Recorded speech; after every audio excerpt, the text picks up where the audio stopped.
I want to thank Pastor Mustafa and the members of Basic Ministries who have gone out to the community and had a heart for this community. Many churches are populated with people who don't live in Oakland and they don't really have a heart for the community.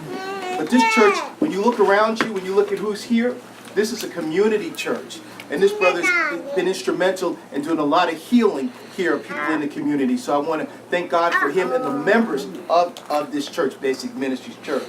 So let's get right to it. First of all, they said that it could not be done. But they said that there was no way that an event like this could take place.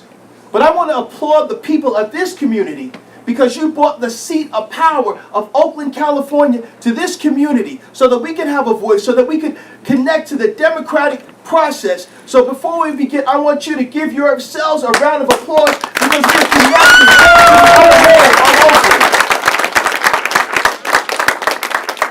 So our first question is this, and we're going to start at this end with Mr. Houston, and we're going to go all the way to the end. The first question is this, and we're going to give you 1 minute for this.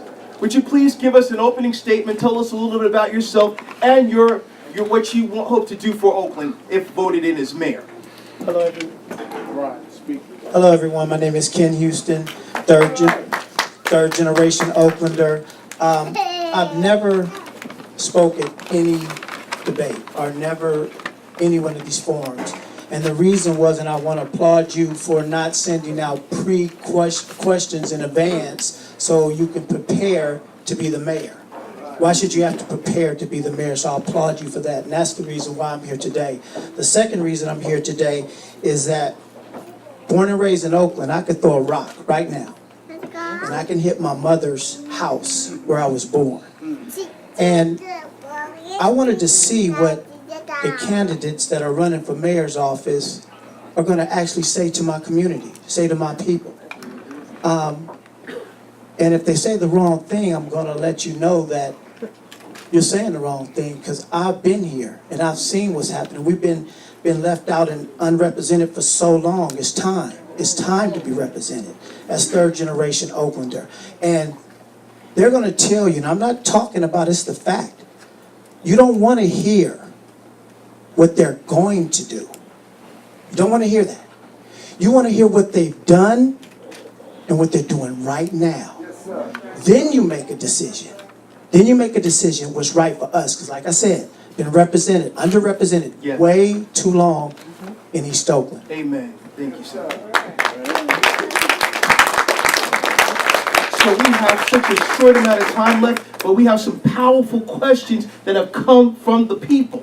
What we want to do is to give each of the candidates 1 minute each to deal with some of these questions, and we won't ask, we're going to change up the questions because there's just not enough time, but this time I want to start with Mr. Dan Siegel and then go around this way and come around that way. All right? So the question is, someone has asked this question, I always hear stop the violence, but yet we have these prejudiced police officers killing and beating our young black men. Why is that? I thought they're supposed to protect. Why is it that they're only trained to kill and degrade and beat people? I honestly feel that they have become the law to break. They have become the law to break the law. I ask, why are these officers always let off with probation and a year in jail, and other people get 25 with an L, no possible parole, and they finish with why? Why? Why? Community policing is so important. I'm a product of community policing. When I was growing up right around the corner on Blenheim Street, there was an officer named Officer Crabtree. He knew things that I was doing. I was not a good kid. He knew definitely. He knew things that I was doing, and he would come by, and I would come into the house, and he'd be sitting there with my mom.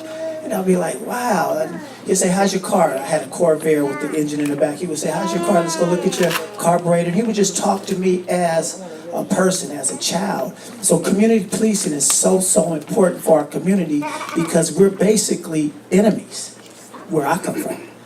We're separate. When we pull in, we're scared of the police or the police are scared of us. We shouldn't be scared of each other. So community policing will be one of my top priorities as mayor.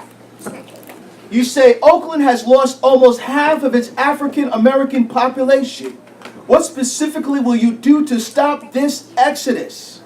What have you done to make sure that African Americans get city contracts and work on city projects? Somebody else wrote, as gentrification continues to whitewash Oakland, how will you ensure the cultural and colorful diversity that makes Oakland one of the top 5 tourist destinations in the United States of America? On gentrification, we have to gentrify our own community. Our community in our Oakland is desirable, right? What they do is they keep it down, and they'll come in and they take it at a lower price, and then you think they'll allow this graffiti and this illegal dumping if they took the property back? No way. We need to gentrify our own community. That means take pride in ownership, rentership, Oaklandship. And we could take back, and that'll slow it down. Because if it's desirable, if we get it at a price where our children get retirement, our children has investment, then it's not gentrified. They don't want it because it's at that high price. They want to get it while it's all bad, with all this graffiti, all this dumping, and then they clean it up. We gonna let them do that to us? No, absolutely. As mayor, I will help us gentrify our own community. So what we're going to do now is we're going to have our final question. We're going to ask the final question of the night. And I want to do this like, there are so many people who ask questions here that we won't be able to get to. So as the candidates make their closing statements, I'm going to give you each one of these topics, and I want you to weave it into your closing statement. Would that be all right? Yeah. Mr. Houston, we understand that they're building a corridor here. There's a corridor where the BART train is going to be going through Oakland, and they're building a Coliseum city. Will the people who already live here be included in that? Will they get jobs? Are these things being built so that these people will have a viable future? And with the gentrification and the other things, do you see a viable future for us here as we go 10 years forward? Pastor Staffa, I appreciate what you did. You opened a can of worms too. I'm going to tell you why. I have not went to any forum except for this one. And from this point forward, I'm going to be heard and I'm going to be seen at every forum. And let me tell you why. Out of all these candidates up here, I am a community advocate. I have touched every issue that happened that they spoke about. Every issue.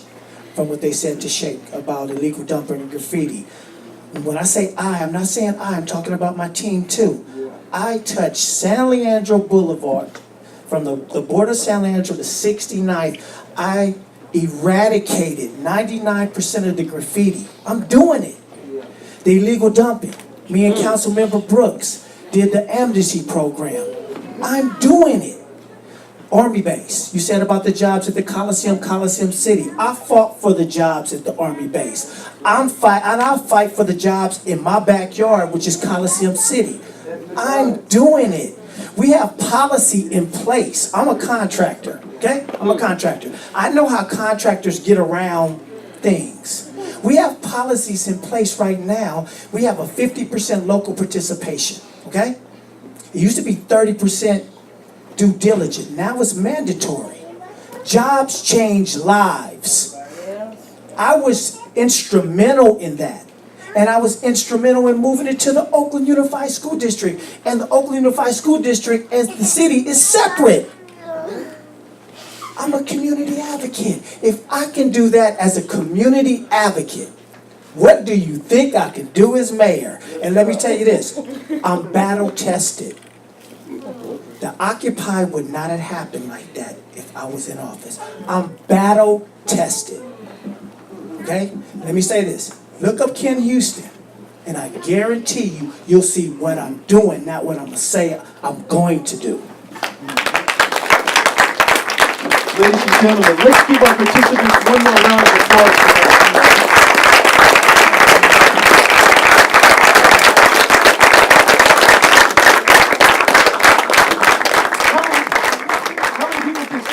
learned something tonight.